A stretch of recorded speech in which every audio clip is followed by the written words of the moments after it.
So hello guys, good morning. Tingnan naman yung kasama ko, siya yung nagaplansa ng aking uniform kasi ilalagay lang niya yung plansa niya sa kanyang package kasi ipapadala niya yung karton niya. Kasi siyempre maglilipat din kami, tingnan yung aming room, wala na kaming kapitbahay dito, nakakatakot, kami lang yung nakatira guys at saka yung dalawang kasama namin na Pilipino din na lalaki. Nagluto pala ako ng ube para sa aming pang imagas. Yan, ako pala yung nakatoka ngayon every day. Hindi ako nakatoka, every day talaga. Ako yung naghahanda ng breakfast namin para magising ko siya kasi hindi talaga yung nag-breakfast siya. Mamaya-maya pa daw sabi niya, habi ko, ulikan niya para naman ganahan ako kumain.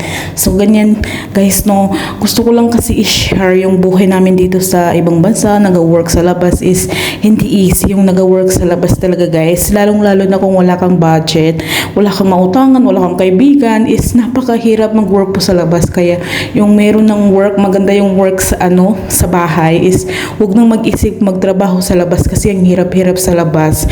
Alam niyo yung rent pa ng bahay, yung yung pagkain niyo, yung pang-Uber niyo or pang-metro niyo is kung wala kayo noon is hindi kayo makapasok sa trabaho. So yan yung hirap dito. Pero kung may kaibigan kayo dito na pwede mong utangan yung is okay. Pero kung wala kang kaibigan, wala kang masandalan dito, kahit may kaibigan ka pero hindi mo matakbuhan is ang hirap talaga dito magtrabaho sa labas.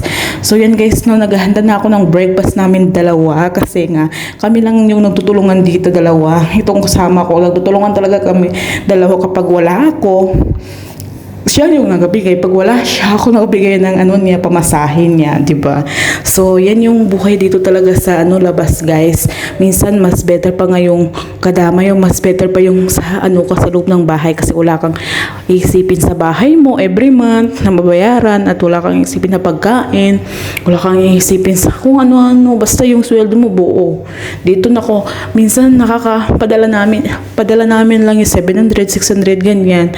Pero yun nga, mayroon lang kaming rest, ganun.